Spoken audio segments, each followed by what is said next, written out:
Hello, what is up everyone? It is me, Ewan from What Culture Comics, again joined by Zoe. I try and be Zoe. Because we've got some more news for you on this Hollowed Thursday. And we're actually going to talk about, because it's the midst of Comic-Con season, we've got loads of announcements to come over the weekend, and oh my god, Monday is going to be very exciting because we'll be talking about all of them over here on the channel. But in the build-up to Comic-Con, Jonathan Hickman, who if you didn't know already, is kind of building up a massive reboot on the X-Men. He's doing two miniseries this July called House of X and Powers of X. That's then going to lead into this massive line-wide reboot of the X-Men series over at Marvel, and it just looks really exciting because Hickman did amazing things on Fantastic Four and the Avengers, and everyone is really excited for the X-Men, especially me because I've never really been able to get too massively into the X-Men. And yeah, I'm really excited to see what he's doing. But he's come out with some interesting comments overnight. He's had an exclusive interview with Entertainment Weekly, and he was kind of talking about, you know, his thoughts and feelings going into this new X-Men comic were. And he's kind of taken an aim at the MCU, and it's really interesting here because basically, he says that the MCU may have had an adverse effect on Marvel Comics. In the interview, he says, I think one of the big mistakes that some people make at Marvel Comics is that we are too reactive to what they're doing in the Marvel films. We should not be taking our creative cues from the direction they're taking to things in the movies. That kind of defeats the point. They have $1 billion to play with, and we don't. You can't compete in that matter, and you shouldn't. My argument has been that I should always be out in front of that stuff. All of that stuff is being drawn from the source material. It goes back to, are you being destructive or are you being addictive?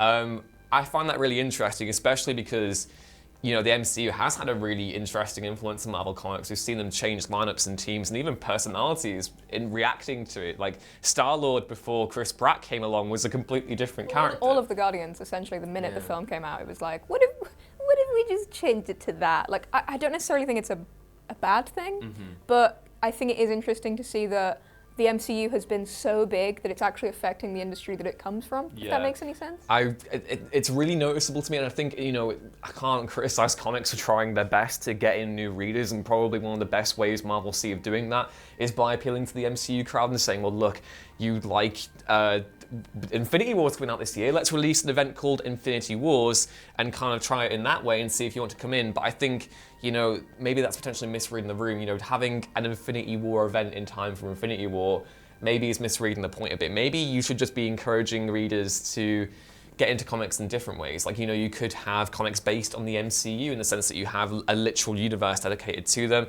You could actually increase advertisements at cinemas. Why Disney don't promote Marvel Comics ahead of the trailers for their own films completely baffles me, because you get ads for the MCU in the actual comics, but never in the actual way around.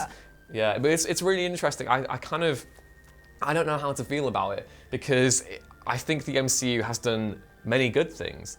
But I do definitely see the point in that maybe Marvel, as of late, has been too reactive to what we're seeing in the films. You often see storylines come out, like Infinity Wars, where they're reacting to stuff that's come out on the big screen. So I don't know how you feel about that.